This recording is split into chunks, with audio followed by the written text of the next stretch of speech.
Super power होने का रौब वैसे तो अमेरिकी राष्ट्रपति डोनाल्ड ट्रंप हर देश के दौरे पर झाड़ते हैं, लेकिन चीन आकर उनका ये रौब और रुआब कारों के काफिले और हाईटेक सिक्योरिटी तक ही सीमित रह गया।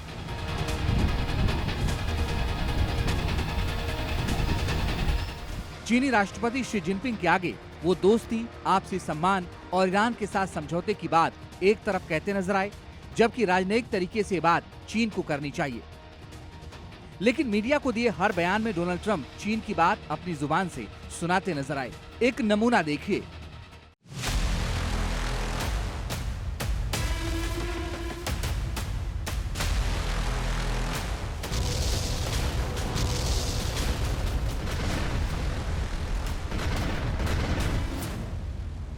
ये वही ट्रंप हैं जो चीन दौरे पर जाने से पहले कह गए थे कि ईरान मसले पर उन्हें चीन की जरूरत नहीं, क्योंकि ईरान पर उनका पूरा नियंत्रण है।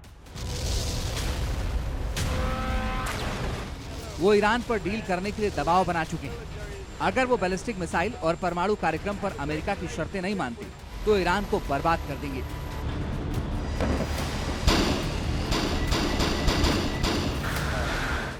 लेकिन हकीकत देखिए, शी जिनपिंग से ट्रंप ने ईरान मसले से जुड़ी हर बात की और मुझको लेकर बयान आपने सुन लिया। अब सुनिए परमाणु कार्यक्रम को लेकर जिनपिंग से हुई बात, जिसे ट्रंप अपनी जुबान में दुनिया को सुना रहे हैं। जिनपिंग की बात जब अपनी जुबान से सुना रहे थे डोनाल्ड ट्रंप, तब ये भूल गए थे कि वो खुद वहीं मौजूद थे और सब कुछ सुन समझ रहे थे। लेकिन जिनपिंग के चेहरे पर भाव देखिए। ट्रंप की किसी बात से ना तो सहमति है और ना ही कोई दूसरा भाव। लेकिन ट्रंप ऐसा दिखावा कर रहे हैं कि इस दौरे पर ट्रंप ने चीनी राष्ट्रपति को अपने पाले में खींच लिया है। लेकिन सच ये है कि चीनी राष्ट्रपति ने ईरान को लेकर अपना कोई पत्ता नहीं खोला। चीन ने कह दिया कि वो ईरान से तेल मंगाता रहा है और आगे भी मंगाता रहेगा।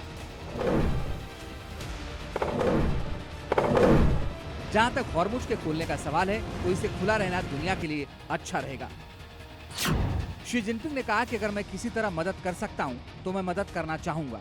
चीन बड़ी मात्रा में ईरानी तेल खरीदता है, इसलिए उसकी भी दिलचस्पी है कि हॉर्मुज खुला रहे। उन्होंने कहा जो देश इतना ज्यादा तेल खरीदता है, उसका जाहिर तौर पर ईरान के साथ रिश्ता होता है। चीन चाहता है कि हॉर्मुज स्ट्रेट खुला रहे। वहीं ईरान ने हॉर्मुज से गुजरने वाले जहाजों के लिए नए नियम लागू किए हैं। अब इस रास्ते से गुजरने वाले जहाजों को ईरान की निगरानी और मंजूरी के बाद गुजरना पड़ रहा है। उन्होंने ब्रिक्स देशों से अपील की है कि वो अमेरिका और इजराइल की निंदा करें।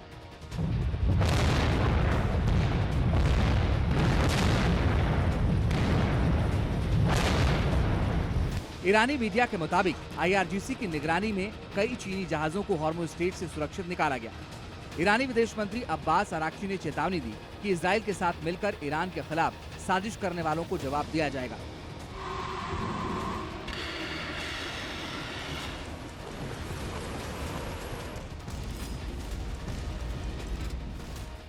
ईरान के इस स्टैंड के बाद अब सवाल उठता है कि 3 दिन के ट्रंप के चीन दौरे के बाद क्या हासिल हुआ।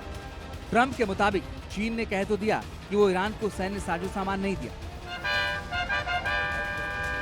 लेकिन क्या तब भी ऐसा होगा जब अमेरिका ईरान पर सिर्फ इसलिए हमला कर देगा कि वो अपना संवर्धित यूरेनियम अमेरिका को नहीं सौंप रहा। दुनिया भर के रणनीतिकारों की नजर में ये ट्रंप के भ्रम के सिवा कुछ भी नहीं। अब की बार ईरान पर अमेरिका का फुल फ्लैश्ड अटैक अमेरिका को कई वजहों से भारी पड़ेगा।